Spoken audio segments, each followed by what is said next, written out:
ਸਤਿ ਸ਼੍ਰੀ ਅਕਾਲ ਪੰਜਾਬੀ ਰੇਡੀਓ ਅਤੇ Punjabi TV USA ਵੇਖ ਸੁਣ ਰਹੇ ਸਾਰੇ ਸਰੋਤਿਆਂ ਦਾ ਬਹੁਤ-ਬਹੁਤ ਸਵਾਗਤ ਹੈ ਇਸ ਸਮੇਂ ਦੇ ਵਿਸ਼ੇਸ਼ ਪ੍ਰੋਗਰਾਮ ਖਬਰ ਤੇ ਨਜ਼ਰ ਦੇ ਵਿੱਚ। ਇਸ ਪ੍ਰੋਗਰਾਮ ਦੇ ਵਿੱਚ ਦੇਸ਼ ਵਿਦੇਸ਼ ਦੇ ਨਾਲ ਜੁੜੀਆਂ ਹੋਈਆਂ ਅਹਿਮ ਖਬਰਾਂ ਤੇ ਪਾਈਦਾ ਹੈ ਚਾਨਣਾ ਤੇ ਉਹਨਾਂ ਖਬਰਾਂ ਦਾ ਵਿਸ਼ਲੇਸ਼ਣ ਕਰਨ ਦੇ ਲਈ ਸਾਡੇ ਨਾਲ ਸਾਥ ਹੁੰਦਾ ਹੈ ਸੀਨੀਅਰ ਪੱਤਰਕਾਰ ਮਿੰਟੂ ਗੁਰੂਸਰੀਆ ਜੀ ਦਾ। ਕਰਦੇ ਹਾਂ ਸਭ ਤੋਂ ਪਹਿਲਾਂ ਉਹਨਾਂ ਦਾ ਨਿੱਘਾ ਸਵਾਗਤ। ਬਹੁਤ-ਬਹੁਤ ਸਵਾਗਤ ਹੈ ਜੀ।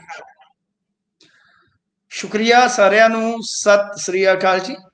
ਸਤਿ ਸ਼੍ਰੀ ਅਕਾਲ ਜੀ। ਅੱਜ ਦੇ ਪ੍ਰੋਗਰਾਮ ਦੇ ਸਪਾਂਸਰਸ ਦਾ ਸਭ ਤੋਂ ਪਹਿਲਾਂ ਧੰਨਵਾਦ ਕਰਦੇ ਚੱਲੀਏ। ਖਾਲਸਾ ਇੰਸ਼ੋਰੈਂਸ ਲੰਬੇ ਸਮੇਂ ਤੋਂ ਇੰਸ਼ੋਰੈਂਸ ਦੇ ਖੇਤਰ ਦੇ ਵਿੱਚ ਸੇਵਾਵਾਂ ਨਿਭਾ ਰਹੇ ਨੇ। ਤੁਸੀਂ ਵੀ ਸੰਪਰਕ ਕਰ ਸਕਦੇ ਹੋ। ਨੰਬਰ ਹੈ 408-272-2500। ਟਿਰਕਿਆਣਾ ਇਮੀਗ੍ਰੇਸ਼ਨ ਲਾ ਫਰਮ। ਜੇ ਟਿਰਕਿਆਣਾ ਹੋਣਾ ਨਾਲ ਤੁਸੀਂ ਸੰਪਰਕ ਕਰ ਸਕਦੇ ਹੋ ਕਿਸੇ ਵੀ ਤਰ੍ਹਾਂ ਦੀ ਇਮੀਗ੍ਰੇਸ਼ਨ ਬਾਬਤ ਸਲਾਹ ਕਰਨ ਦੇ ਲਈ।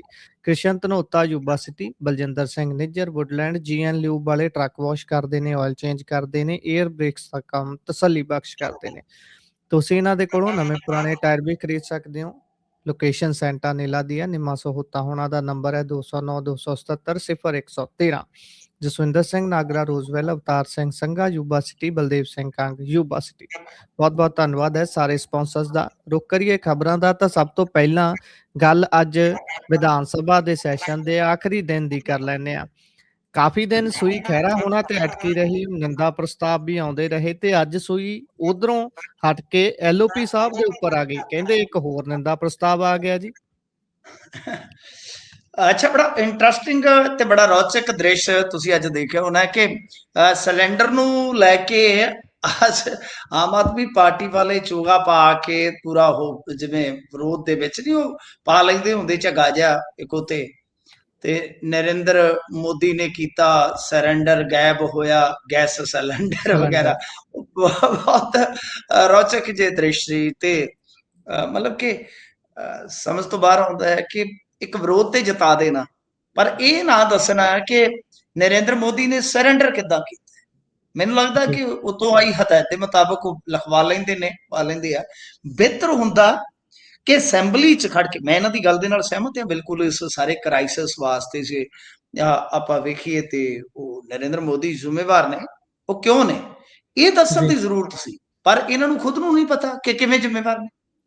ਜੀ ਪਾਰਟੀ ਲਾਈਨ ਆਈ, ਬਸ ਖਿੱਚਤਾ ਕੰਮ, ਜੋ ਹੁਕਮ ਉਤੋਂ ਆਉਂਦਾ ਹੈ।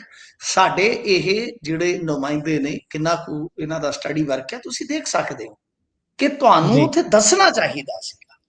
ਤੁਸੀਂ ਦੱਸਦੇ ਕਿ ਕ੍ਰਾਈਸਿਸ ਕਿਉਂ ਆ, ਕਾਹਤੋਂ, ਤੇ ਜਾਂ ਫਿਰ ਮਤਲਬ ਕਿ ਇਹਨਾਂ ਵਿਰੋਧਾਂ ਨੂੰ ਆਪਾਂ ਫਿਰ ਗਿਣ ਲਈਏ ਕਿ ਇਹ ਇੱਕ ਸੰਕੇਤਕ ਹੀ ਆ, ਕਿਉਂਕਿ ਇਹਨਾਂ ਦਾ ਫਰਜ਼ ਬਣਦਾ ਹੈ ਨਾ ਅਸੈਂਬਲੀ 'ਚ ਖੜ ਕੇ ਦੱਸਣ ਦਾ ਕਿ ਕਿਵੇਂ ਸੰਕਟ ਪੈਦਾ ਕੀਤਾ। ਸੰਕਟ ਇਹਨਾਂ ਨੇ ਇਉਂ ਪੈਦਾ ਕਰ ਲਿਆ ਆਪਣੇ ਵਾਸਤੇ, ਗੈਸ ਦੀ ਕੋਈ ਕਿੱਲਤ ਨਹੀਂ। ਮੈਂ ਇਨ ਸ਼ਾਰਟ ਦੱਸ ਹੀ ਦੇਣਾ ਕਿ ਦਰਅਸਲ ਕੀ ਹੈ ਕਿ ਇੱਕ ਪੈਨਿਕ ਕ੍ਰੀਏਟ ਹੁੰਦਾ ਹੈ ਕਦੋਂ, ਜਦੋਂ ਐਚਐਸ ਪੁਰੀ ਪਹਿਲਾਂ ਤੇ ਕਹਿੰਦੇ ਆ ਕਿ ਸਾਡੇ ਕੋਲ ਗੈਸ ਦਾ ਭੰਡਾਰ ਲੋੜੀਂਦੀ ਮਾਤਰਾ ਦਾ ਜਿਹੜਾ ਉਹ ਹੈਗਾ, ਫਿਰ ਕੁਝ ਜੀ ਸਮੇਂ ਬਾਅਦ ਹੀ ਉਹ ਚੱਕ ਕੇ ਤੇ ਸਿਲੰਡਰ ਮਹਿੰਗਾ ਕਰ ਦਿੰਦੇ ਆ।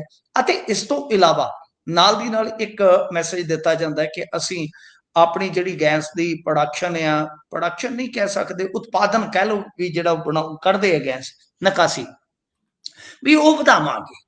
ਚਲੋ ਜਿਵੇਂ ਹੀ ਇਹ ਖਬਰਾਂ ਆਉਂਦੀਆਂ ਨੇ ਦੋ ਪੈਨਿਕ ਕ੍ਰੀਏਟ ਹੁੰਦਾ ਹੈ। ਜਿਹੜੇ ਬੰਦੇ, ਮੈਨੂੰ ਅੱਜ ਇੱਕ ਸਾਬਕਾ ਪੁਲਿਸ ਅਧਿਕਾਰੀ ਦਾ ਫੋਨ ਆਇਆ ਸੀ, ਉਸਨੇ ਦੱਸਿਆ ਕਿ ਸ਼ਹਿਰ ਦਾ ਜ਼ਿਕਰ ਕੀਤਾ ਪੰਜਾਬ ਦਾ, ਕਿ ਜਿਨ੍ਹਾਂ ਦੇ ਘਰਾਂ ਦੇ ਵਿੱਚ ਮਤਲਬ ਕਿ ਡਾਇਰੈਕਟ ਸਪਲਾਈ ਹੁੰਦੀ ਆ।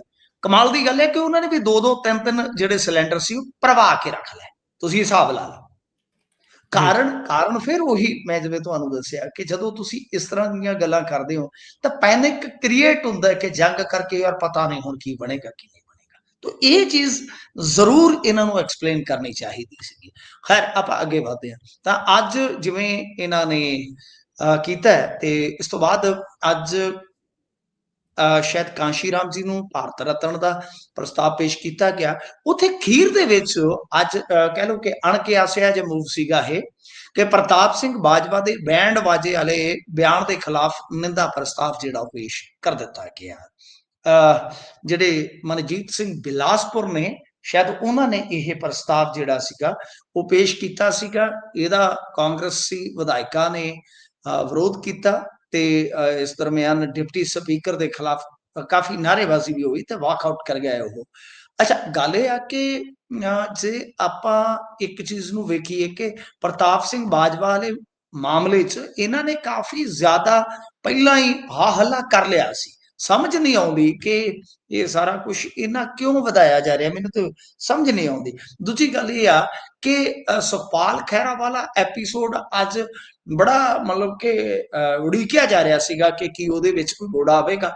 ਕਿਉਂ? ਕਿਉਂਕਿ ਵੀਕਐਂਡ ਤੇ ਕੀ ਆ ਕਿ ਸੁਖਪਾਲ ਸਿੰਘ ਖਹਿਰਾ ਲਾਈਵ ਹੁੰਦੇ ਨੇ ਤੇ ਇੱਕ ਗੱਲ ਕਹਿੰਦੇ ਨੇ ਕਿ ਛੁੱਟੀ ਵਾਲੇ ਦਿਨ ਰੈਵਨਿਊ ਡਿਪਾਰਟਮੈਂਟ ਵਾਲੇ ਸਾਡੇ ਇੱਥੇ ਨਿਸ਼ਾਨਦੇਹੀ ਕਰ ਰਹੇ ਨੇ ਤੇ ਇਸ ਨਿਸ਼ਾਨਦੇਹੀ ਦਾ ਕਿਤੇ ਨਾ ਕਿਤੇ ਉਹਨਾਂ ਨੂੰ ਖਦਸ਼ਾ ਹੈ ਕਿ ਆਉਣ ਵਾਲੇ ਦਿਨਾਂ ਦੇ ਵਿੱਚ ਉਹਨਾਂ ਦੀ ਜਿਹੜੀ ਪ੍ਰਾਪਰਟੀ ਹੈ ਉਸ ਨੂੰ ਦੱਸਿਆ ਜਾਏਗਾ ਕਿ ਇਹ ਨਜਾਇਜ਼ ਕਬਜ਼ਾ ਧਾਰਕ ਨੇ ਤੇ ਉਹਨਾਂ ਨੂੰ ਫਿਰ ਅਸੈਂਬਲੀ ਦੇ ਵਿੱਚ ਭੰਡਿਆ ਜਾਵੇਗਾ। ਯਾਨੀ ਇਸ ਤਰੀਕੇ ਦੀ ਸਾਰੀ ਗੱਲਬਾਤ ਜਿਹੜੀ ਆ ਖਹਿਰਾ ਸਾਹਿਬ ਨੇ ਕੀਤੀ ਸੀ, ਪਰ ਅੱਜ ਉੱਥੇ ਕੁਝ ਇਸ ਤਰ੍ਹਾਂ ਦਾ ਤੇ ਮੈਂ ਨਹੀਂ ਵੇਖਿਆ। ਤੇ ਦੂਜੇ ਜੀ, ਪਾਸੇ ਜੇ ਤੁਸੀਂ ਵੇਖੋਗੇ ਗੁਰਪ੍ਰੀਤ, ਇੱਕ ਜੀ, ਮਾਮਲਾ ਖਾਸ ਤੌਰ ਤੇ ਦਿਲਚਸਪ ਰਿਹਾ, ਉਹ ਇਹ ਰਿਹਾ ਕਿ ਅੱਜ ਕੈਗ ਦੀਆਂ ਰਿਪੋਰਟਾਂ ਪੇਸ਼ ਹੋਈਆਂ ਸਨ। ਸੈਸ਼ਨ ਖਤਮ ਹੋ ਗਿਆ। ਦੇਖੋ, ਕੈਗ ਦੀਆਂ ਜਿਹੜੀਆਂ ਰਿਪੋਰਟਾਂ ਹੁੰਦੀਆਂ ਨੇ ਉਹ ਕਹਿ ਲਓ ਕਿ ਫਾਈਨੈਂਸ ਦੇ ਨਾਲ ਜੁੜੀਆਂ ਹੁੰਦੀਆਂ ਨੇ, ਅਕਾਊਂਟਸ ਦੇ ਨਾਲ ਜੁੜੀਆਂ ਹੁੰਦੀਆਂ ਨੇ। ਤਾਂ ਜੀ। ਗੱਲ ਇਹ ਆ ਕਿ ਉਹ ਰਿਪੋਰਟਾਂ ਪੇਸ਼ ਹੋ ਗਈਆਂ, ਹੂੰ, ਪਰ ਗੱਲ ਇਹ ਆ ਕਿ ਇਹ ਬਿਲਕੁਲ ਐਂਡ ਮੂਮੈਂਟ ਤੇ ਜਾ ਕੇ ਇਹਨਾਂ ਨੇ ਉਹ ਰਿਪੋਰਟਾਂ ਪੇਸ਼ ਕੀਤੀਆਂ ਨੇ। ਤਾਂ ਮਤਲਬ ਇਹ ਆ ਕਿ ਤੁਸੀਂ ਚਲਾਕੀ ਇਹਨਾਂ ਦੀ ਵੇਖੋ ਕਿ ਜਦੋਂ ਕੈਗ ਦੀ ਰਿਪੋਰਟ ਆਵੇਗੀ, ਜ਼ਾਰਾ ਜੀ ਗੱਲ ਆ ਨਾ, ਮਤਲਬ ਜੇ ਆਪਾਂ ਦੇਖੀਏ ਗੁਰਪ੍ਰੀਤ, ਉਸ ਨੂੰ ਪਹਿਲਾਂ ਘੋਖਿਆ ਜਾਵੇ, ਪੜਿਆ ਜਾਵੇ, ਚੰਗਾ ਉਹਨੂੰ ਸਮਝਿਆ ਜਾਵੇ, ਜੀ, ਤਦੇ ਹੀ ਆਪੋਜੀਸ਼ਨ ਬੋਲ ਸਕੇਗੀ ਨਾ, ਉਹਦੇ ਤੇ ਕੋਈ ਕਿੰਤੂ ਪਰੰਤੂ ਕਰ ਸਕੇਗੀ। ਤੇ ਕਮਾਲ ਬਿਲਕੁਲ। ਦੀ ਗੱਲ ਹੈ ਕਿ ਜਿਹੜੀ ਇੰਨੀ ਮਹੱਤਵਪੂਰਨ ਪ੍ਰਕਿਰਿਆ ਔਰ ਜਿਹੜੀ ਕਿ ਬਜਟ ਸੈਸ਼ਨ ਦੇ ਵਿੱਚ ਪੂਰੀ ਹੋਈ ਆ, ਉਸ ਨੂੰ ਬਿਲਕੁਲ ਜਿੱਦਾਂ ਕਹਿ ਲਈਏ ਕਿ ਇਹਨਾਂ ਨੇ ਕਿਉਂਕਿ ਇਹਨਾਂ ਦੇ ਹੁਣ ਕਾਰਜਕਾਲ ਦੀਆਂ ਜਿਹੜੀਆਂ ਨੇ ਕੈਗ ਦੀਆਂ ਰਿਪੋਰਟਾਂ ਆਉਣੀਆਂ ਨੇ ਨਾ, ਹੁਣ ਭੇਤ ਜੀ, ਖੁੱਲਣੇ ਆ। ਹੁਣ ਬਿਲਕੁਲ। ਹੁਣ ਪਤਾ ਲੱਗਣਾ ਹੈ ਕਿ ਤੁਹਾਡੀ ਮੈਨੇਜਮੈਂਟ ਕਿਸ ਤਰ੍ਹਾਂ ਦੀ ਹੈ, ਤੁਹਾਡੀ ਗਵਰਨੈਂਸ ਕਿਸ ਤਰ੍ਹਾਂ ਦੀ ਹੈ। ਤਾਂ ਇਹਨਾਂ ਨੇ ਸ਼ਾਇਦ ਇਹ ਬੜਾ ਸੋਚ ਵਿਚਾਰ ਕੇ ਲਮਹਾ ਰੱਖਿਆ ਕਿ ਐਂਡ ਤੇ ਲੈ ਜਾਈਏ, ਐਂਡ ਵਾਲੇ ਮਰਹਲੇ ਤੇ ਜਾ ਕੇ ਤੇ ਉਸ ਵੇਲੇ ਪੇਸ਼ ਕਰ ਦਿਆਂਗੇ ਜਿਸ ਵੇਲੇ ਟਾਈਮ ਆਪੋਜੀਸ਼ਨ ਦੇ ਕੋਲ ਘਟ ਜਾਏਗਾ। ਤਾਂ ਇਸ ਤਰ੍ਹਾਂ ਦੀਆਂ ਤੇ ਚੁਸਤ ਚਲਾਕੀਆਂ ਜਿਹੜੀਆਂ ਉਹ ਵੇਖਣ ਨੂੰ ਮਿਲ ਰਹੀਆਂ ਨੇ ਗੁਰਪ੍ਰੀਤ। ਤਾਂ ਮੇਰੇ ਖਿਆਲ ਨਾਲ ਇਸ ਤਰ੍ਹਾਂ ਦੀ ਚੁਸਤ ਚਲਾਕੀ ਨੂੰ ਕਦੇ ਵੀ ਮੇਰੇ ਖਿਆਲ ਨਾਲ ਸਪੀਕਰ ਸਾਹਿਬ ਨੂੰ ਇਜਾਜ਼ਤ ਨਹੀਂ ਦੇਣੀ ਚਾਹੀਦੀ, ਘੱਟੋ ਘੱਟ। ਬਿਲਕੁਲ, ਬਿਲਕੁਲ। ਇਹ ਚੁਸਤ ਚਲਾਕੀਆਂ ਹੀ ਨੇ ਵੀ ਤੁਸੀਂ ਜੇਕਰ ਕੋਈ ਚੀਜ਼ ਲੈ ਕੇ ਆਉਣੀ ਹੈ, ਉਹਨੂੰ ਐਨ ਟਾਈਮ ਤੇ ਟੇਬਲ ਕਰ ਦਿਓ ਵੀ ਭਾਈ ਸਾਹਮਣੇ ਵਾਲੇ ਬੈਠੇ ਹੋਏ ਵਿਰੋਧੀ ਨੂੰ ਟਾਈਮ ਵੀ ਨਾ ਮਿਲੇ ਉਸ ਨੂੰ ਪੜ੍ਹਨ ਦਾ। ਇਹ ਤਾਂ ਤੁਸੀਂ ਕੁੱਲ ਮਿਲਾ ਕੇ ਉਸ ਜਗ੍ਹਾ ਦਾ ਇਕਾਣ ਕਰ ਰਹੇ ਹੋ ਨਾ, ਉਸ ਸਿਸਟਮ ਦਾ ਇਕਾਣ ਕਰ ਰਹੇ ਹੋ ਜਿੱਥੇ ਇਹਨਾਂ ਚੀਜ਼ਾਂ ਤੇ ਗੱਲ ਹੋਣੀ ਹੈ, ਕਿਸੇ ਚੀਜ਼ ਨੇ ਕਾਨੂੰਨ ਦਾ ਰੂਪ ਲੈਣਾ ਹੈ, ਕੋਈ ਚੀਜ਼ ਤੁਸੀਂ ਲੋਕਾਂ ਲਈ ਤਿਆਰ ਕਰਨੀ ਹੈ। ਇਹ ਤਾਂ ਫਿਰ ਸਿੱਧਾ ਤੁਸੀਂ ਉਹਨਾਂ ਲੋਕਾਂ ਨਾਲ ਜਿਹੜੇ ਉੱਥੇ ਬੈਠੇ ਉਹਨਾਂ ਨਾਲ ਇਕੱਲਾ ਧੋਖਾ ਨਹੀਂ ਕਰ ਰਹੇ, ਆਮ ਲੋਕਾਂ ਨਾਲ ਵੀ ਸਿੱਧਾ ਧੋਖਾ ਜਿਨ੍ਹਾਂ ਨੇ ਉਹਨਾਂ ਨੂੰ ਚੁਣ ਕੇ ਉੱਥੇ ਬਿਠਾਇਆ। ਖੈਰ ਅੱਗੇ ਇੱਕ ਚੀਜ਼ ਹੋਰ ਵੀ ਇਹਦੇ ਵਿੱਚ ਬੜੀ ਇੰਟਰਸਟਿੰਗ ਹੋ ਜਾਂਦੀ ਆ ਗੁਰਪ੍ਰੀਤ, ਕਿ ਹਾਂਜੀ, ਅੱਜ ਇਹਨਾਂ ਨੇ ਦੋ ਸ਼ਾਇਦ ਬਿੱਲ ਵੀ ਲਿਆਂਦੇ ਨੇ, ਜੀ, ਮਤਲਬ ਕਿ ਉਹ ਵੀ ਪਾਸ ਕਰਵਾ ਲਿਆ, ਔਰ ਉਹਨਾਂ ਤੇ ਵੀ ਚਰਚਾ ਜੇ ਤੁਸੀਂ ਵੇਖੋਗੇ। ਹਾਲਾਂਕਿ ਮੈਨੂੰ ਆਪ ਨੂੰ ਵੀ ਸਮਝ ਲੱਗੀ, ਮੈਂ ਇੱਕ ਹੈਡਲਾਈਨ ਹੀ ਪੜ੍ਹ ਸਕਿਆ ਵਾਂ ਕਿ ਜੀ, ਜੇ ਤੁਸੀਂ ਉਹ ਲਿਆਂਦੇ ਨੇ ਤੇ ਉਹ ਵੀ ਐਂਡ ਵਾਲੇ ਦਿਨ ਤੇ ਲੈ ਕੇ ਆਏ ਹੋ ਨਾ, ਉਹਦੇ ਤੇ ਵੀ ਕੋਈ ਚਰਚਾ ਤੇ ਹੋਈ ਨਹੀਂ, ਫਿਰ ਉਹ ਪਾਸ ਹੀ ਜੀ, ਕਰਵਾਉਣਾ ਤੁਸੀਂ, ਇੱਕ ਫਾਰਮੈਲਿਟੀ ਹੈ।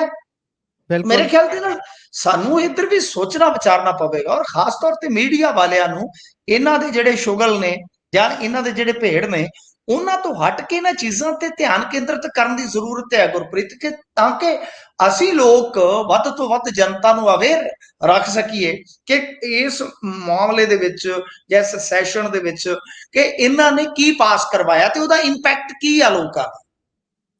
ਬਿਲਕੁਲ, ਬਿਲਕੁਲ।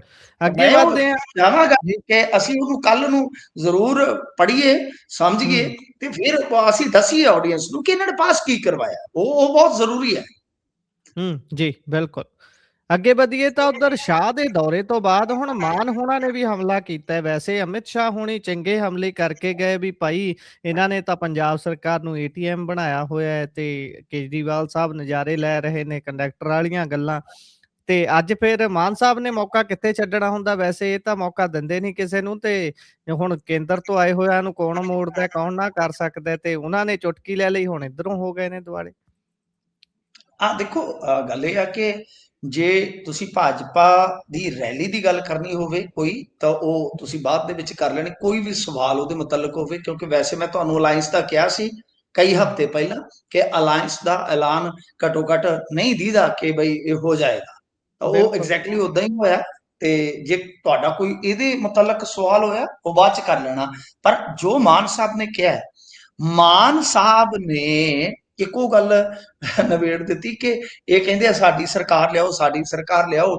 ਜੇ ਇਹਨਾਂ ਦੀ ਸਰਕਾਰ ਆ ਗਈ ਤੇ ਇਹ ਧਾਰਮਿਕ ਤੌਰ ਤੇ ਫਸਾਦ ਖੜਾ ਕਰਿਆ ਕਰਨਗੇ। ਅਤੇ ਇਸ ਤੋਂ ਇਲਾਵਾ ਇੱਕ ਗੱਲ ਕਹੀ ਕਿ ਗੈਂਗਸਟਰਵਾਦ ਕਹਿੰਦੇ ਆ ਕਿ ਖਤਮ ਕਰ ਦੇਵਾਂਗੇ। ਇਹ ਤੇ ਲਾਰੈਂਸ ਦੀ ਉੱਥੇ ਪੂਰੀ ਖਾਤਰਦਾਰੀ ਕਰ ਰਿਹਾ। ਗੱਲਾਂ ਠੀਕ ਨੇ, ਗੱਲਾਂ ਠੀਕ ਨੇ, ਬਿਲਕੁਲ। ਪਰ ਤੁਹਾਡੇ ਜੇਲ੍ਹ ਦੇ ਵਿੱਚ ਕੀ ਹੋ ਰਿਹਾ? ਮਾਨ ਸਾਹਿਬ ਨੂੰ ਇਹ ਵੀ ਤੇ ਸਵਾਲ ਕਰਨਾ ਚਾਹੀਦਾ, ਤੁਹਾਡੇ ਇੱਥੇ ਜੇਲ੍ਹਾਂ ਦੇ ਵਿੱਚ ਕੀ ਹੋ ਰਿਹਾ ਵਾ?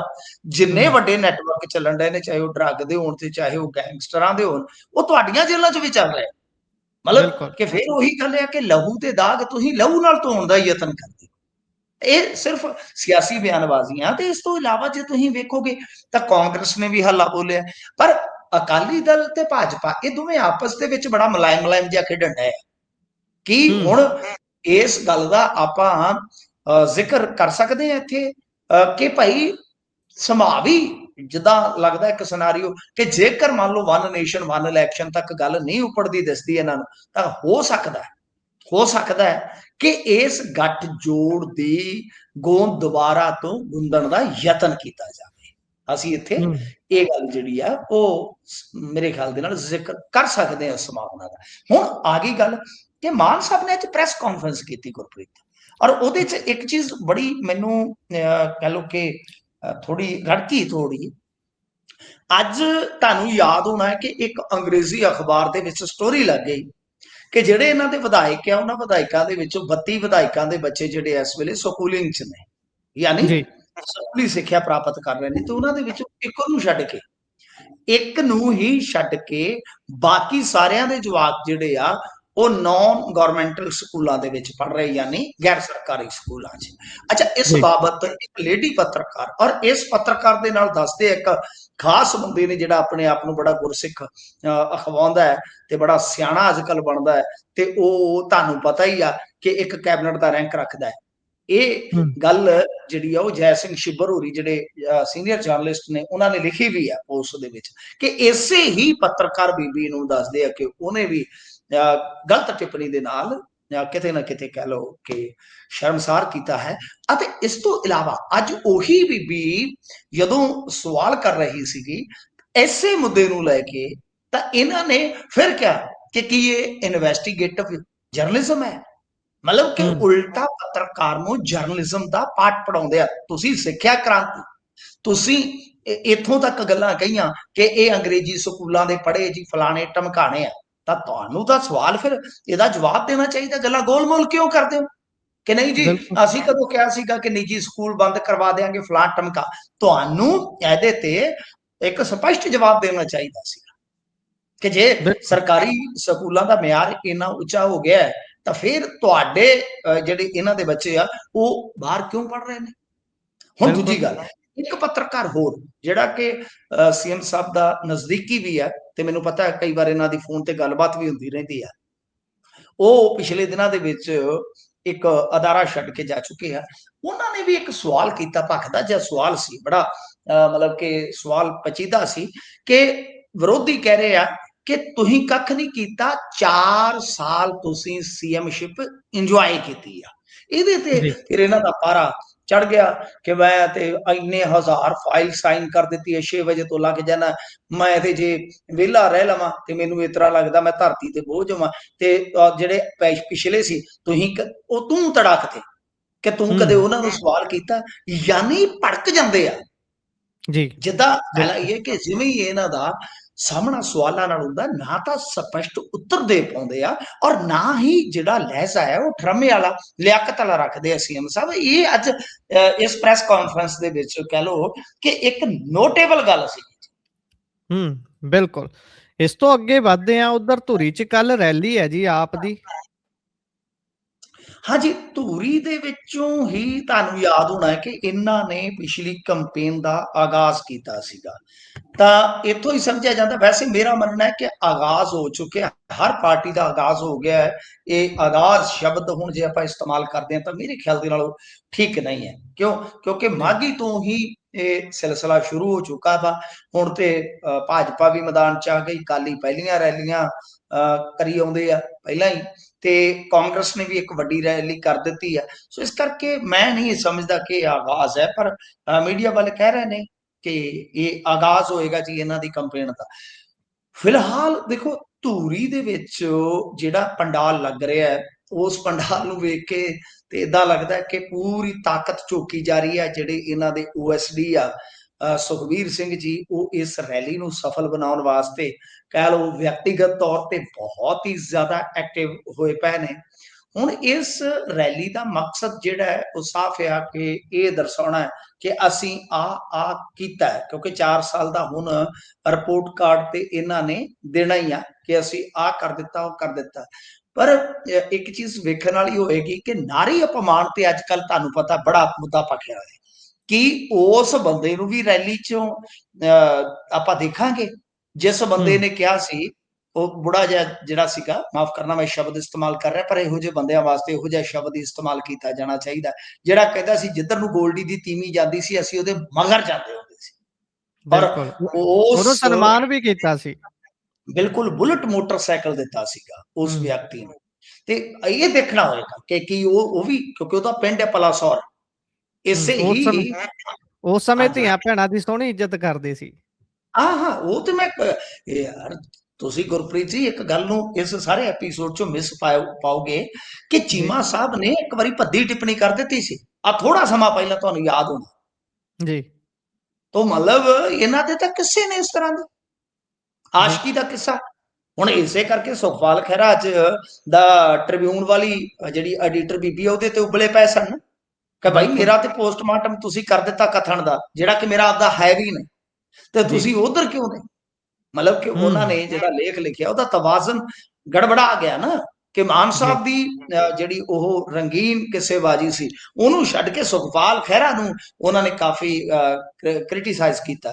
ਤਾਂ ਕਹਿਣ ਦਾ ਮਤਲਬ ਇਹ ਹੈ ਕਿ ਠੀਕ ਆ, ਇਹ ਤਾਂ ਚਲੋ ਆਪਣਾ ਵਿਸ਼ਾ ਨਹੀਂ ਹੈ, ਪਰ ਇਹ ਜਿਹੜੀ ਰੈਲੀ ਹੋਏਗੀ, ਮੈਨੂੰ ਲੱਗਦਾ ਕਿ ਹੁਣ ਇਸ ਰੈਲੀ ਦਾ ਜਿਹੜੀ ਕੋਈ ਵੀ ਰੈਲੀ ਆਪਾਂ ਵੇਖੀਏ ਆਮ ਆਦਮੀ ਪਾਰਟੀ ਦੀ ਹੋਏਗੀ ਨਾ ਗੁਰਪ੍ਰੀਤ, ਉਹ ਜ਼ਿਆਦਾਤਰ ਪ੍ਰਾਪਤੀਆਂ ਤੇ ਹੀ ਕੇਂਦਰਿਤ ਰਹੇਗੀ ਕਿ ਅਸੀਂ ਆਹ ਕਰ ਦਿੱਤਾ, ਅਸੀਂ ਆਹ ਕਰ ਦਿੱਤਾ, ਤੇ ਉਹਦੇ ਵਿੱਚ ਹਲਕਾ ਜਿਹਾ ਮਿਰਚ ਮਸਾਲਾ ਤੇ ਤੁਹਾਨੂੰ ਪਤਾ ਹੀ ਆ ਉਹ ਮਾਨ ਸਾਹਿਬ ਲਾਇਆ ਕਰਨਗੇ। ਉਹਨਾਂ ਦੇ ਕੋਲ ਬਹੁਤ ਕੁਝ ਆ, ਉਹ ਵਿਰੋਧੀਆਂ ਨੂੰ ਰਗੜਦੇ ਆ ਜਿਸ ਤਰ੍ਹਾਂ, ਤੇ ਮਨੋਰੰਜਨ ਕਰਦੇ ਆ ਲੋਕਾਂ ਦਾ, ਉਹ ਤੇ ਸਾਫ਼ ਹੈ, ਸਪਸ਼ਟ ਹੈ ਕਿ ਇਦਾਂ ਹੀ ਚੱਲੂਗਾ। ਜੀ ਉਧਰ ਢੰਡਰੀਆਂ ਵਾਲੇ ਨੂੰ ਪੇਸ਼ ਹੋਣ ਦੇ ਹੁਕਮ ਨੇ ਜੀ।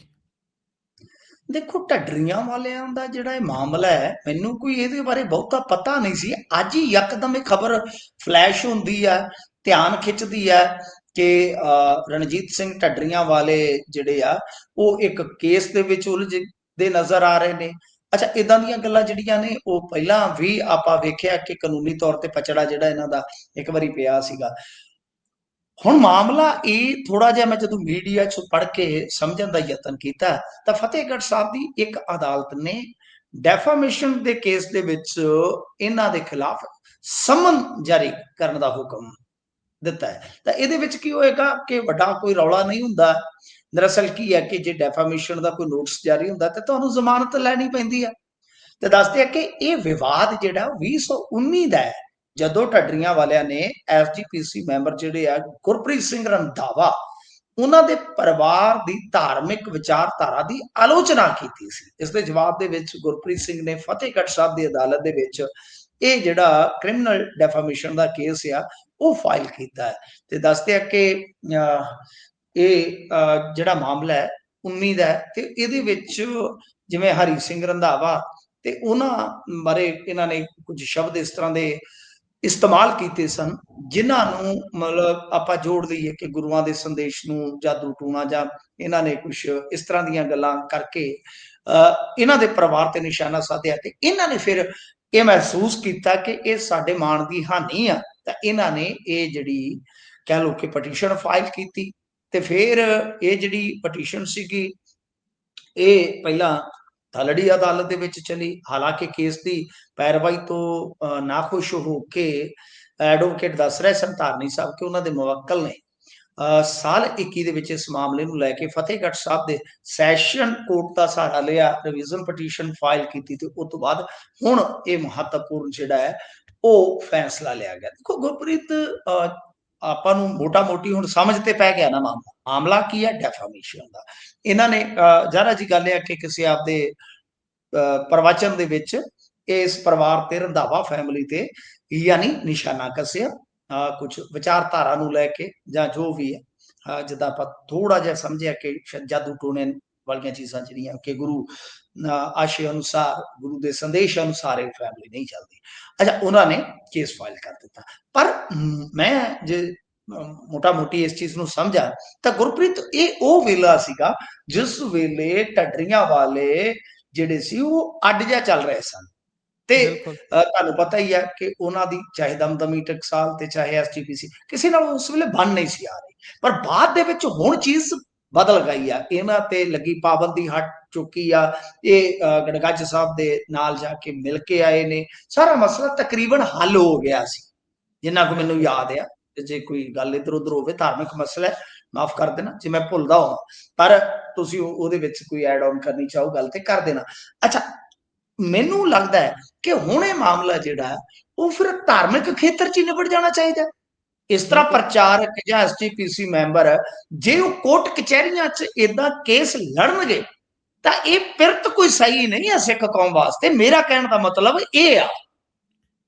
ਜੀ, ਬਿਲਕੁਲ ਤੁਹਾਡੀ ਗੱਲ ਠੀਕ ਹੈ। ਮੈਂ ਵੀ ਉਹੀ ਸੋਚ ਰਿਹਾ ਸੀ ਜਦੋਂ ਤੁਸੀਂ ਚਾਨਣਾ ਪਾ ਰਹੇ ਸੀ ਸਾਰੀ ਖਬਰ ਦੇ ਉੱਤੇ ਵੀ ਭਾਈ ਹੁਣ ਤਾਂ ਸਥਿਤੀਆਂ ਚੇਂਜ ਨੇ। ਬਿਲਕੁਲ ਤੁਸੀਂ ਅੰਤ ਤੇ ਆਉਂਦਿਆਂ ਉਹ ਦੱਸ ਹੀ ਦਿੱਤਾ।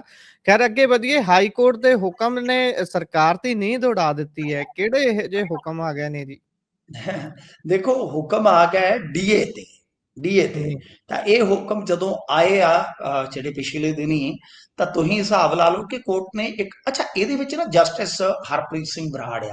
ਹਰਪ੍ਰੀਤ ਸਿੰਘ ਬਰਾੜ ਤਾਂ ਬਾਈ ਗਜ਼ਬ ਦੇ ਜਸਟਿਸ ਆ। ਮੈਂ ਇਹਨਾਂ ਨੂੰ ਮਤਲਬ ਕਿ ਨੌਜਵਾਨੀ 'ਚ ਦੇਖਿਆ ਜਦੋਂ ਇਹ ਵਕੀਲ ਹੁੰਦੇ ਸਨ ਤੇ ਜੇਲ੍ਹ ਦੇ ਵਿੱਚ ਅਕਸਰ ਇਹ ਮਤਲਬ ਕਿ ਆਪਦੇ ਕਲਾਇੰਟਸ ਦੇ ਨਾਲ ਵੀ ਮੁਲਾਕਾਤਾਂ ਕਰਦੇ ਹੁੰਦੇ ਸਨ। ਅੱਛਾ, ਇਹਨਾਂ ਨੇ ਇੱਕ ਮਤਲਬ ਕਿ ਬੜੀ ਹੈਰਾਨਗੀ ਵਾਲੀ ਚੀਜ਼ ਜਿਹੜੀ ਹੈ ਦੇਖੀ ਇਸ ਮਾਮਲੇ 'ਚ ਕਿ 35,000 ਤੋਂ ਜ਼ਿਆਦਾ ਹੁਣ ਤੱਕ ਪੈਨਸ਼ਨਧਾਰੀ ਜਿਹੜੇ ਕਰਮਚਾਰੀ ਸੀਗੇ ਉਹਨਾਂ ਦੀ ਮੌਤ ਹੋ ਚੁੱਕੀ ਆ। ਤਾਂ ਬਾਈ ਤੁਸੀਂ ਹਿਸਾਬ ਲਾ ਲਓ, ਇਹ ਜਿਹੜਾ ਮਾਮਲਾ ਹੈ, ਇਹ ਮੰਗ ਕੀਤੀ ਗਈ ਸੀ ਕਿ 1 ਜਨਵਰੀ 2016 ਤੋਂ 30 ਜੂਨ 21 ਤੱਕ ਦੀ ਜਿਹੜੀ ਸੋਧੀ ਪੈਨਸ਼ਨ ਆ ਉਹਦਾ ਏਰੀਅਰ ਜਿਹੜਾ ਜਾਰੀ ਕਰਵਾਇਆ ਜਾਵੇ ਤੇ 1 ਜੁਲਾਈ 2015 ਤੋਂ ਕੇਂਦਰੀ ਪੈਟਰਨ ਦੇ ਅਨੁਸਾਰ ਸੋਧਿਆ ਡੀਏ ਦਾ ਜਿਹੜਾ ਭੁਗਤਾਨ ਕਰਾਇਆ ਜਾਵੇ ਤੇ ਨਾਲ ਹੀ ਦੇਰੀ ਤੇ ਜਿਹੜੀ ਆ ਉਹ ਵਿਆਜ ਦੀ ਮੰਗ ਰੱਖੀ ਗਈ ਸੀ। ਯਾਨੀ ਕੁੱਲ ਮਿਲਾ ਕੇ ਤੁਸੀਂ ਵੇਖੋ ਕਿ ਇਹਨਾਂ ਦਾ ਲੀਡਰਾਂ ਦਾ ਇਹ ਜਿਹੜਾ ਡੀਏ ਹੁੰਦਾ ਹੈ ਜਾਂ ਅਫਸਰਾਂ ਦਾ ਡੀਏ ਹੁੰਦਾ ਹੈ, ਉਹ ਤਾਂ ਸਾਰਿਆਂ ਦਾ ਵੱਧਦਾ ਜਾ ਰਿਹਾ ਹੈ। ਪਰੰਤੂ ਆਈਐਸ ਤਾਂ ਲੌਬੀ ਤੁਹਾਨੂੰ ਪਤਾ ਬੜੀ ਸਟਰੋਂਗ ਹੁੰਦੀ ਹੈ। ਤਾਂ ਗੱਲ ਇਹ ਆ ਕਿ ਇਧਰੋਂ ਜਿਹੜੇ ਵਿਚਾਰੇ ਪੈਨਸ਼ਨ ਧਾਰੀ ਆ ਜਿਨ੍ਹਾਂ ਦੀ ਉਮਰ ਵੱਧਦੀ ਜਾਂਦੀ ਹੈ, ਫਿਜ਼ੀਕਲੀ ਕਮਜ਼ੋਰ ਹੋ ਜਾਂਦੇ, ਉਹਨਾਂ ਦਾ ਖਰਚਾ ਜਿਹੜਾ ਸਰੀਰ ਦਾ ਵੀ ਵੱਧਦਾ ਹੈ ਤੇ ਮਤਲਬ ਕਿ ਸਾਰੀਆਂ ਚੀਜ਼ਾਂ ਮਹਿੰਗਾਈ, ਤਾਂ ਉਹ ਫੈਸਲਾ ਆ ਗਿਆ। ਹੁਣ ਜਿਹੜਾ ਫੈਸਲਾ ਆਇਆ ਹੈ ਨਾ, ਇਹਦੇ ਤੇ ਸਰਕਾਰ ਫਸ ਗਈ ਆ ਕਿਉਂਕਿ ਸਰਕਾਰ ਨੂੰ ਯਕਦਮ ਬਹੁਤ ਵੱਡੇ ਪੈਸੇ ਦਾ ਇੰਤਜ਼ਾਮ ਕਰਨਾ ਪਵੇਗਾ ਤੇ ਸਾਰੀ ਜਿਹੜੀ ਤੁਹਾਨੂੰ ਪਤਾ ਪਲੈਨਿੰਗ ਆ ਕਈ ਵਾਰ ਫਿਰ ਗੜਬੜਾ ਜਾਂਦੀ ਹੈ ਜਦੋਂ ਯਕਦਮ ਕੋਈ ਇਸ ਤਰ੍ਹਾਂ ਦੀ ਵਿੱਜ ਪੈ ਜਾਂਦੀ ਆ ਕਿ ਭਾਈ ਆਪਾਂ ਸੋਚਿਆ ਹੁੰਦਾ ਕਿ ਇੰਨਾ ਕੁ ਪੈਸਾ ਹੈ, ਇਹਦੇ ਨਾਲ ਸਾਲ ਲੰਘਾ ਲਾਂਗੇ ਤੇ ਯਕਦਮ ਬਿਮਾਰੀ ਸ਼ਮਾਰੀ ਪੈ ਜਾਵੇ, ਕਿ ਕੇਸ ਮੁਕੱਦਮਾ ਪੈ ਜਾਵੇ ਤੇ ਉਹ ਰਕਮ ਆਪਣੀ ਜਿਹੜੀ ਆਪਣੇ ਹੱਥ 'ਚ ਹੁੰਦੀ ਹੈ ਜਿਹਦੇ ਨਾਲ ਆਪਾਂ ਸੋਚਨੇ ਆ ਕਿ 1 ਸਾਲ ਕੱਢ ਲਵਾਂਗੇ ਤੇ ਉਹ ਫਿਰ ਕੰਮ ਜਿਹੜਾ ਹੈ ਖਰਾਬ ਹੋ ਜਾਵੇ ਤਾਂ ਕਿਤੇ ਨਾ ਕਿਤੇ ਤੁਹਾਨੂੰ ਮੁਸ਼ਕਲ ਤੇ ਬਣੇਗੀ ਨਾ। ਤੁਹਾਨੂੰ ਸਾਧਨ ਨਵੇਂ ਸਿਰੇ ਤੋਂ ਜਟਾਉਣੇ ਪੈਣਗੇ, ਤੁਹਾਨੂੰ ਵਸੀਲੇ ਕਰਨੇ ਪੈਣਗੇ। ਤਾਂ ਇਸ ਕਰਕੇ ਇਸ ਚੁਣਾਵੀ ਵਰ੍ਹੇ ਦੇ ਵਿੱਚ ਜਿਹੜਾ ਫੈਸਲਾ ਆਇਆ ਉਹ ਸਰਕਾਰ ਵਾਸਤੇ ਇੱਕ ਝਟਕੇ ਦੇ ਸਮਾਨ ਆ। ਹੁਣ ਝਟਕਾ ਤੇ ਲੱਗ ਗਿਆ ਵੀ ਇਸ ਝਟਕੇ ਤੋਂ ਕਿੱਦਾਂ ਉਭਰਿਆ ਜਾਵੇ, ਕਿ ਕੀ ਭੁਗਤਾਨ ਕੀਤਾ ਜਾਵੇ ਜਾਂ ਇਸ ਫੈਸਲੇ ਦੇ ਖਿਲਾਫ ਉੱਤੇ ਜਾਇਆ ਜਾਵੇ। ਪਰ ਜੇ ਉੱਤੇ ਜਾਂਦੇ ਆ ਤਾਂ ਫਿਰ ਕਰਮਚਾਰੀਆਂ ਦੇ ਵਿੱਚ ਇੱਕ ਨੈਗੇਟਿਵ ਮੈਸੇਜ ਆਏਗਾ। ਕਰਮਚਾਰੀ ਵੈਸੇ ਵੀ ਜੇ ਤੁਸੀਂ ਵੇਖੋਗੇ 7.5 ਲੱਖ ਮੁਲਾਜ਼ਮ ਆ ਪੰਜਾਬ ਦੇ ਵਿੱਚ, ਜਿਹੜੇ ਮੁਲਾਜ਼ਮ ਵਰਗ ਵਾਲੇ ਆ ਜਦੋਂ ਉਹਨਾਂ ਦੇ ਵਿੱਚ ਬੈਠੀਏ, ਮੈਂ ਤੇ ਅਫਸਰਾਂ ਦੇ ਵਿੱਚ ਵੀ ਬੈਠ ਕੇ ਦੇਖਿਆ, ਛੋਟੇ ਕਰਮਚਾਰੀਆਂ ਨਾਲ ਵੀ ਵਿਚਰੇ ਆ ਕਿ ਉਹ ਕਿਤੇ ਨਾ ਕਿਤੇ ਸਰਕਾਰ ਦੀ ਪਰਫਾਰਮੈਂਸ ਤੋਂ ਉਹਨੇ ਖੁਸ਼ ਨਹੀਂ ਹੈ ਜਿੰਨੇ ਹੁਣੇ ਚਾਹੀਦੇ। ਤਾਂ ਜੇ ਇਹ ਇਸ ਫੈਸਲੇ ਨੂੰ ਚੈਲੰਜ ਕਰਨਗੇ ਗੁਰਪ੍ਰੀਤ, ਤਾਂ ਡੈਫੀਨੇਟਲੀ ਕੁਝ ਮਤਲਬ ਕਿ ਥਾਟ ਛੱਡੋ ਤਾਂ ਪਰਸੈਪਸ਼ਨ ਵੀ ਜਿਹੜੀ ਆ ਉਹ ਨੈਗੇਟਿਵ ਬਣਦੀ ਹੈ। ਬਿਲਕੁਲ, ਬਿਲकुल। ਉਧਰ ਈਰਾਨ ਤੋਂ ਇੰਡੀਆ ਵੱਲ ਨੂੰ ਜਹਾਜ਼ ਆਉਣ ਦਾ ਕੀ ਰੁਝਾਨ ਹੈ ਜੀ? ਕੋਈ ਗੱਲਬਾਤ ਚੱਲ ਰਹੀ ਹੈ ਕੂਟਨੀਤਿਕ ਪੱਧਰ ਤੇ ਜਾਂ ਫਿਰ ਕੋਈ ਆਏ ਨੇ? ਹਾਂਜੀ, ਇੱਕ ਦਾਅਵਾ ਆ ਰਿਹਾ ਹੈ ਹੁਣੇ ਬ੍ਰੇਕਿੰਗ ਨਿਊਜ਼ ਦੇ ਰੂਪ ਦੇ ਵਿੱਚ, ਕਿਉਂਕਿ ਦੇਖੋ ਜਦੋਂ ਅਸੀਂ ਬ੍ਰੇਕਿੰਗ ਦੀ ਗੱਲ ਕਰਦੇ ਹਾਂ ਤਾਂ ਇੱਥੇ ਜਿਹੜਾ ਸਾਡਾ ਇੰਡੀਅਨ ਮੀਡੀਆ ਹੁੰਦਾ ਹੈ, ਖਾਸ ਤੌਰ ਤੇ ਜਿਵੇਂ ਦੈਨਿਕ ਭਾਸਕਰ ਹੈ ਜਾਂ ਜਿਹੜੀਆਂ ਹੋਰ ਵੈਬਸਾਈਟਾਂ ਲਾਈਵ ਚੱਲਦੀਆਂ ਨੇ, ਅਸੀਂ ਉਹਦਾ ਹੀ ਹਵਾਲਾ ਦਿੰਦੇ ਆਡੀਅנס ਨੂੰ, ਅਸੀਂ ਦੱਸ ਦਈਏ ਕਿਉਂਕਿ ਇਹ ਇੰਡੀਆ ਵਾਲੇ ਹੀ ਜਿਹੜੇ ਆ ਉਹ ਇੰਡੀਆ ਗਵਰਨਮੈਂਟ ਦੇ ਨਾਲ ਜੁੜੀ ਖਬਰ ਕੱਢਦੇ ਆ, ਤਾਂ ਸਾਨੂੰ ਜੀ, ਇਹ ਹੁੰਦਾ ਹੈ ਕਿ ਉਹ ਜਿਹੜੇ ਉਹਨਾਂ ਦੇ ਸੋਰਸਸ ਹੁੰਦੇ ਉਹ ਬਿਹਤਰ ਸ਼ਾਇਦ ਦੱਸਦੇ ਆ, ਹਾਲਾਂਕਿ ਇਹਨਾਂ ਦੇ ਸੋਰਸਸ ਕਈ ਵਾਰ ਤੁਹਾਨੂੰ ਪਤਾ ਗੱਚਾ ਦੇ ਜਾਂਦੇ ਆ, ਪਰ ਇੰਡੀਅਨ ਗਵਰਨਮੈਂਟ ਨਾਲ ਜੁੜੀਆਂ ਖਬਰਾਂ ਜਿਹੜੀਆਂ ਉਹ ਇਧਰੋਂ ਅਸੀਂ ਇਸੇ ਕਰਕੇ ਲੈਂਦੇ ਆ ਕਿ ਜ਼ਿਆਦਾਤਰ ਜਿਹੜੇ ਨਿਊਜ਼ ਵੱਡੇ ਹੈਗੇ ਨੇ, ਕਹਿ ਲਓ ਕਿ ਮੀਡੀਆ ਹਾਊਸ, ਉਹ ਦਾਵਾ ਛੇਤੀ ਛੇਤੀ ਕਰ ਦਿੰਦੇ ਆ, ਬ੍ਰੇਕਿੰਗ ਕਰ ਦਿੰਦੇ ਆ ਕਿ ਇਧਰੋਂ ਆ ਹੋਇਆ, ਇਧਰੋਂ ਆ ਹੋਇਆ। ਤਾਂ ਫਿਲਹਾਲ ਇਹ ਖਬਰਾਂ ਜਿਹੜੀਆਂ ਰॉयਟਰਸ ਦੇ ਹਵਾਲੇ ਨਾਲ ਆ ਰਹੀਆਂ ਹੈ ਕਿ ਹਾਰਮੁਜ਼ ਸਟ੍ਰੇਟ ਤੋਂ ਭਾਰਤੀ ਜਹਾਜ਼ਾਂ ਨੂੰ ਸੁਰੱਖਿਅਤ ਲਾਂਘਾ ਦੇਣ ਦੀ ਗੱਲਬਾਤ ਦੇ ਦੌਰਾਨ ਇਹ ਮੁੱਦਾ ਉੱਠਿਆ ਵਾ ਕਿ ਭਾਰਤ ਫਰਵਰੀ ਦੇ ਵਿੱਚ ਜ਼ਬਤ ਕੀਤੇ ਗਏ ਜਿਹੜੇ 3 ਟੈਂਕਰ ਆ ਉਹ ਕਹਿੰਦਾ ਕਿ ਛੱਡ ਦਿੱਤੇ ਜਾਣ। ਤਾਂ ਖੈਰ ਦੇਖਾਂਗੇ, ਕਿਉਂਕਿ ਇਸ ਵੀਕਐਂਡ ਤੇ ਇੱਕ ਖਬਰ ਇਹ ਆਈ ਸੀਗੀ ਕਿ ਈਰਾਨ ਤਿਆਰ ਆ ਕਿ ਇਜ਼ਰਾਈਲ ਤੇ ਅਮਰੀਕਾ ਇਹਨਾਂ ਨੂੰ ਲਾਂਘਾ ਨਾ ਦੇ ਕੇ ਬਾਕੀਆਂ ਵਾਸਤੇ ਲਾਂਘਾ ਜਿਹੜਾ ਉਹ ਦੇ ਸਕਦਾ, ਹਾਲਾਂਕਿ ਉਸ ਤੋਂ ਬਾਅਦ ਕੀ ਬਣਦਾ ਕੀ ਬਣਾਉਂਦਾ ਹੈ ਇਹ ਤੇ ਅੱਗੇ ਦੀਆਂ ਗੱਲਾਂ ਨੇ। ਤਾਂ ਇਧਰੋਂ ਐਲਪੀਜੀ ਦਾ ਜਿਹੜਾ ਇੱਕ ਜਹਾਜ਼ ਸੀਗਾ ਉਹ ਜੰਗ ਦੇ ਵਿੱਚ ਕਹ ਲਓ ਕਿ ਪਹਿਲਾ ਜਹਾਜ਼ ਹੋਏਗਾ ਜਿਹੜਾ ਹੁਣ ਇੰਡੀਆ ਦੇ ਤੱਟ ਤੇ ਲੱਗੇਗਾ। ਤਾਂ ਦੂਜੇ ਪਾਸੇ ਆਪਾਂ ਡੋਨਲਡ ਟਰੰਪ ਜਾਂ ਈਰਾਨ ਦਾ ਮਾਮਲਾ ਦੇਖੀਏ ਤਾਂ ਕੁੱਲ ਮਿਲਾ ਕੇ ਜੰਗ ਜਿਹੜਾ ਤੀਸਰੇ ਹਫ਼ਤੇ ਦੇ ਵਿੱਚ ਦਾਖਲ ਹੋ ਗਿਆ, ਠੀਕ ਹੈ ਨਾ ਜੀ। ਜਿਹੜਾ ਇਹ ਜੰਗ ਆ ਇਹ ਤਬਾਹੀ ਤੇ ਮਚਾ ਰਿਹਾ ਹੈ, ਤਬਾਹੀ ਤੇ ਕਰ ਰਿਹਾ ਹੈ, ਇਹਦੇ 'ਚ ਕੋਈ ਸ਼ੱਕ ਨਹੀਂ। ਪਰ ਈਰਾਨ ਨੇ ਜਿਸ ਤਰ੍ਹਾਂ ਸਰਪ੍ਰਾਈਜ਼ ਕੀਤਾ, ਈਰਾਨ ਨੇ ਜਿਸ ਤਰ੍ਹਾਂ ਕਹਿ ਲਓ ਕਿ ਸਕਤੇ 'ਚ ਪਾ ਦਿੱਤਾ, ਪੂਰੀ ਦੁਨੀਆ 'ਚ ਇੱਕ ਨਵੀਂ ਕਿਸਮ ਦੀ ਦਿੱਖ ਦੇ ਨਾਲ ਉੱਭਰਿਆ। ਹਾਲਾਂਕਿ ਨੁਕਸਾਨ ਉਸਦਾ ਵੀ ਬਹੁਤ ਹੋ ਰਿਹਾ, ਮੈਂ ਐਵੇਂ ਕਹਾਂ ਤੇ, ਪਰ ਜਿਸ ਤਰ੍ਹਾਂ ਉਹਨਾਂ ਨੇ ਨਿਸ਼ਾਨੇ ਫੁੰਡੇ ਨੇ ਉਹ ਬਹੁਤ ਹੀ ਜ਼ਿਆਦਾ, ਜਿੱਦਾਂ ਕਹਿ ਲਈਏ ਕਿ ਮੈਂ ਅੱਗੇ ਵੀ ਤੁਹਾਡੇ ਨਾਲ ਸ਼ਾਇਦ ਗੱਲ ਕਰਦਿਆਂ ਕਿਹਾ ਸੀਗਾ ਕਿ ਉਹਨਾਂ ਦੀ ਰਣਨੀਤੀ ਕੁਝ ਇਸ ਤਰ੍ਹਾਂ ਦੀ ਸੀ ਕਿ ਨਾ ਸਿਰਫ ਉਹ ਜੰਗੀ ਤਿਆਰੀ ਕਰਕੇ ਆਏ ਸਨ, ਬਲਕਿ ਆਰਥਿਕ ਤੌਰ ਤੇ ਕਿੱਦਾਂ ਘੇਰਾਬੰਦੀ ਕਰਨੀ ਆ ਉਹ ਵੀ ਉਹਨਾਂ ਦਾ ਜਿਹੜਾ ਪਲਾਨ ਸੀਗਾ ਬੜਾ ਕਹਿ ਲਓ ਕਿ ਗਜ਼ਬ ਦਾ ਹੋ ਨਿਕਲਿਆ। ਜੀ, ਬਿਲਕੁਲ। ਇਸੇ ਦੇ ਨਾਲ ਪ੍ਰੋਗਰਾਮ ਦਾ ਸਮਾਂ ਇੱਥੇ ਸਮਾਪਤ ਹੁੰਦਾ ਹੈ। ਤੁਸੀਂ ਜੁੜੇ ਜਾਣਕਾਰੀਆਂ ਸਾਂਝੀਆਂ ਕੀਤੀਆਂ। ਬਹੁਤ-ਬਹੁਤ ਧੰਨਵਾਦ ਜੀ। ਧੰਨਵਾਦ ਜੀ।